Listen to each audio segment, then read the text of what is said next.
Do no mi bisi ami mando dagbe ami kudo le ehwerun yonu zangbe di ebo yin avosun eme mi de si azatan ko atonu kunwe gogbe metelemi FONGBE gan ho do atemi tonji hoja maleo mi ko se eple lo na do gbe tonu mi etan egbe yo ehwede bu ame metelemi yan we po gle bo so awun yan dodo nde do nukun eyan hu nde ma do nukun do Matin Libre so de kwetonji gblagun ehome do menjele RECKYA MADOUGOU eblo asan roporopo afo o ewe no yo eblo do gangu do nen azan hawe ede me metele mi do kwedo sin alinu on RECKYA MADOUGOU o azan roporopo afo o nen blo ede nen ende do nukun eyan hu nde ma do nukun hiwe si meje ede metele mi Matin Libre do po kendo se na me khwa ijele ton zangiti yo un kan chicha te se na eniyan ekado podo de menukun gba sa po apa wewe go mi hoja ma to bi de me le mi na du le ton metele mi l'indépendant e hometon eton jejoro ko mono menjele noeli yarigo yediyan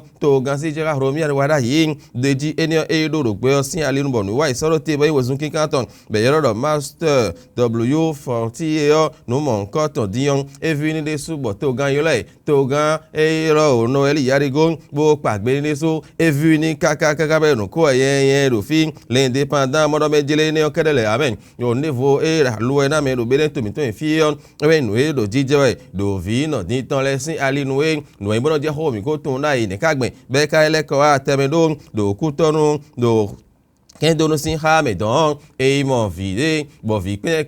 be ji to ro po me no po bo so yan po me no po mo bo e mo so me chere bo ya kunrin to de su so idodo kwen ne kagben nu eniyan e ro dije jiwe e homen l'emblème du jour e homen to iton yo e we mi na so din e ti me po no menjele bi o chane e de su diyan o dada ni kitan e ya chero gotan bo ide hodo de ro fren bi o chane de su o le kanam dogon bo alon ni so wi wa to le e ro ni ifine yon no po bo do ho khai bo ton de hai yon eso de bo de afomo koton mo je romier wada yi e hun kaka lo idodo ho da ho in para ku ton fine bo ikon ove si we mele de do azon zan di fine bo do ho de hai l'emblème du jour do enion fraternité de souma ko ne logan e mo no menjele e ku don le kede be romier wada igbo men e hun kaka bo po para ku fine e go sini ki bo yi para ku yon e wa jinja hin bo non te gege men e non te podo de gbozo atole mo je mo àwọn azo ato mi na daton ero don le jeti eyo jibo blo lo ji fon kan do ha to vile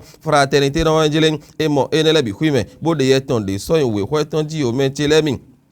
Astu expression ewe mi na so din eti me po ndo menjele akweyin o fa de koton bo e no so da sinu to pon la lebe no zan yo ko iton mi dogu do aye e bono le to pon la eyin wese ogudo ton yo ibero no konton ton don lo so kan me don belen to mi ton e fio yero ten we government bo Astu express e hometon ton yo e do eniyan me menjele tabaru e kla mi ni ki si ayoji de fon eti me po ndo menjele o gani sin ho ton e ra yoji don yo o me nuwado yiye de su ti tengbin bo eyin nu ye dodo mi tan eyin ba to nu podo bo le tan yo teme tan si me teme tan ewe so bo ho yo vide su bo ja cho me metele tabaru e do enion lo bo hu de do de su ti tengbin le paraquat de su on e no total gbe dan mo mo le gani enion o dada sero tero tuko sari e yo le zerwe le so yo ye e o a bobo enonu mele zerwe de su àwọn pẹ̀tẹ́mẹ́tẹ́ no kun e won e no horo fún le achopo hepope hoyogbon eyan ede yetan le en lowo so iwe hweton jin we nenu oro mi wada yi eye ka sepo to wi to si ero parakule do alide ile nun bo no po bo ko no ajije ha evi le su ti tengbe parakua e mo enele bi ro tan bodon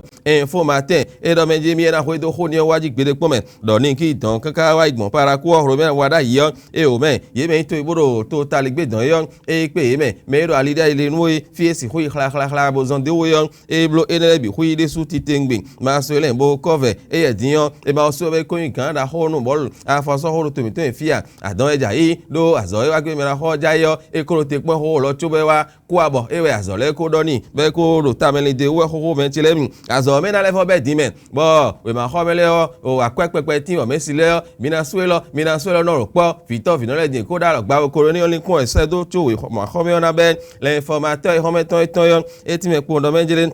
nugbo azizona ero doto ko da ho bere to mi ton mele yo ene kana blog mo ija ikana tinu ye mene azizona boro doto ko mi ton temele ya zotete kasi huwa do mi atndo menjele ke zan de tin boya ton go be no sorote bo ye me no bandoro ali eni onu yo no si huflin ye romier wada yi sini ki ka gon para ko e owen kuzu me eno no kiko ajije po do to vi ero ton lepo Matin Libre e kometon ton yo e di mi ale ko apo e ti me po ndo menjele azandopo afo ene RECKYA MADOUGOU eko blodo gangudo ne bentelemi e hometan e na humo gbere kun ame sino poro do to me na yin lecho e no hato kan kan bono wa ihwe e so